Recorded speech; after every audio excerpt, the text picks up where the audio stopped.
So if you could hit any one thing, what would give you the greatest bang for the buck? I'm going to show you in just a little bit. If you're looking for Ukrainian war news, you found it. This is the Daily Brief. So 1,150 Russians are off the battlefield, 2 tanks, 16 armored combat vehicles, 40 artillery pieces, 50 vehicles, and fuel tanks. It's not a great increase. It's not diminished either. The fighting's still pretty significant. Okay, this is Andrew Perpetua's list. He didn't qualify and go through each of what, but it's about 2.5 to 1, maybe 3 to 1 odds or Russian losses to Ukrainian losses of what he is able to tabulate. Saw this in the Kyiv Post and I was like, oh, okay. So this is an article from The Economist. Up to 728,000 Russian soldiers killed or wounded in Ukraine war. But that 728 is the absolute highest figure that's been out there. And they showed a number of charts, including most of the common charts. Like we have 550,000 according to the Ukrainians. And according to Mediazona yesterday, we were talking about of that, it looks like about 120,000 were killed, and I talked about that yesterday. And if 500,000 was a UK estimate, and over time from 2022 to 2024, it just shows like what different estimates were. The US was at 120,000 Russians killed about this time last year, or a little bit earlier than this time last year. Mediazona's list is just what they were able to prove, but you got to be careful and not just jump to the headline and go, wow, 728,000 Russian soldiers killed or wounded. It's not that high. When you get down to the end, you see this chart and you'll see by age, by group, and by percentage of the male population. And so it helps us unpack what's going on. The Institute for the Study of War says Russian losses could amount to about 20,000 killed or wounded monthly. And I think that's a very fair number. Okay, let's go on to the next article. As if double tapping wasn't evil enough, the Russian invaders have switched to a triple strike strategy in Nikopol. They attack first responders who arrive at the scene to put out the fire that occurred after the Russian shelling, damaging the fire truck. Then they attacked a second time when another truck arrived to pick up the firefighters and equipment. Fortunately, first responders managed to find shelter in time. This is just horrific. This is a pretty evil way of conducting the war. You're going after the first responders. Russia's air defense downs all kamikaze drones launched overnight. That's good, but it's not just kamikazes. You got to be careful with missiles and other things. I couldn't see anything about how many missiles or anything was fired last night, and I apologize for that. It's a shortcoming on my part. It's reported that gas distribution point is on fire temporarily occupied Alsta, Crimea. This was last night at about 5 p.m. Eastern Standard Time. So it was during the night, but I didn't see any follow-ups about this either. Defense intelligence of Ukraine reports fire damage to 2 military facilities in the occupied part of the Donetsk region. In particular, a logistics center with ammunition and equipment for tanks was hit. In addition, there was damage to the radio electronic station, and that was in Donetsk. But that wasn't the big story. The big story was what happened in Voronezh region in Russia. I asked you in the very beginning, where would you get the biggest bang for the buck? Well, the explosions relating to the struck ammunition warehouse in Voronezh regions are substantial. Yeah, you hit an ammunition warehouse, it turns out other ammunition goes off and it keeps going on. It's like it becomes a chain reaction. Okay, where's the location? It's reportedly Voronezh is out here. Here's the Kharkiv border, and it's not too far from there. Okay, Ukrainian drones destroy a very large ammunition depot in this region. It's still exploding. Like you're seeing lots of this if you were looking on Twitter this morning. In other news, happy Ukrainian Navy Day. Thank you for your service. Thank you for protecting our sea and our coast. Ukraine will win.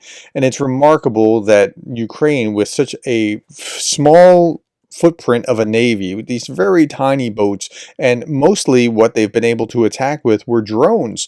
It wasn't even boats. I mean, was able to do such damage to the Black Sea that they made Crimea untenable, and the Russians had to retreat to Russia proper and over into away from the Black Sea even. I mean, it's really amazing what the Ukrainian Navy was able to do. And you've seen the Black Sea bingo cards. I mean, like, yeah, they've been able to either sink or disable so many Russian ships with so little. It's just remarkable. Okay, Andrew Perpetua says, whenever a country says Ukraine should begin peace negotiations with Russia, as Orban has been talking about, the country should immediately give Russia 20% of its most lucrative, highest value land. That should be the requirement to make this claim. Now, of course, that's not going to be the requirement to make the claim, but the principle or the point really drives home like what's at stake. Russia in all these peace negotiations is like, yeah, just give Russia 20% of your land. Why don't we say as a requirement for peace negotiation, Russia needs to give Ukraine 20% of its land around Ukraine as a buffer zone? It puts it in perspective. Okay, saw this in the Telegraph and I thought, wow, this is powerful. Shoddy Russian workmanship is letting Ukraine win the drone war. Okay, on paper, Russia and Ukraine both produce more than 100,000 of the most important first-person view drones every month. These tiny, inexpensive drones, each weighing just a few pounds and costing around $500, can haul nearly their own weight and explosives out to a distance of several miles. But according to analysts who tally battlefield losses in Ukraine, Ukrainian FPV strikes outnumber verified Russian strikes at least 3-1. If not 6-1, even though Ukrainian workshops and Russian factories produce roughly equal numbers of drones. Well, what's going on? Is it poor drone ability or poor drone quality, or what's the variable? The build quality is the likeliest reason. In Ukraine, FPV drones come from two major sources: centralized domestic or foreign production paid for with government funds, as well as the collective effort of many small Ukrainian workshops. In Russia, by contrast, the government has monopolized FPV drone production at just a few big state enterprises. Okay, now when I say that, you would think, wow, the quality control must be great in Russia and terrible in Ukraine, where it's coming from all these small decentralized places. But these state enterprises are rife with cronyism that both drives corruption and fraud and slows innovation. The consequences for Russian drone operators on the front line include poor overall quality and significant technical issues like FPVs not able to take to the air when they're out of the box on the front lines. Sure, Russians may build as many drones, but how many Russian UAVs actually work? That's a good question. The quality disparity might be even greater when it comes to anti-drone defenses, in particular radio jammers that are designed to block signals between drones and their operators. Now, certainly some do, but absolutely poor build quality means that it's sketchy for the Russians. Among those technical errors are mismatched and improperly aligned antennae, and cooling fan that's installed wrong and totally inadequate to deal with the massive amounts of heat that the jammer produces.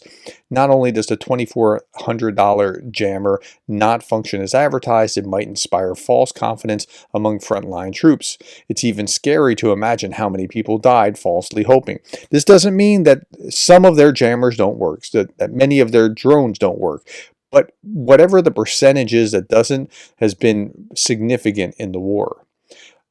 Anton Gurashenko showed this. A charity foundation in Moscow donated 20 armored vests to Russian soldiers with wooden plates inside. Russian media report.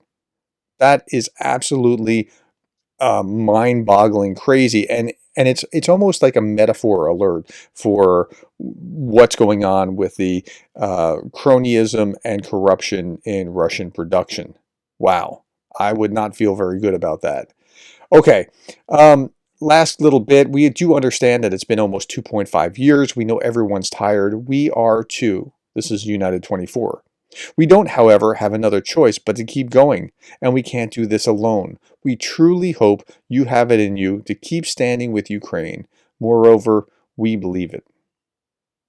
If you want to donate to Pete's final campaign, Project Constantine. Here it is again. I'll put the link below. I'll wipe out all my other links as I did for the last few days. Yesterday, when I talked about this time yesterday, they were at 88,000.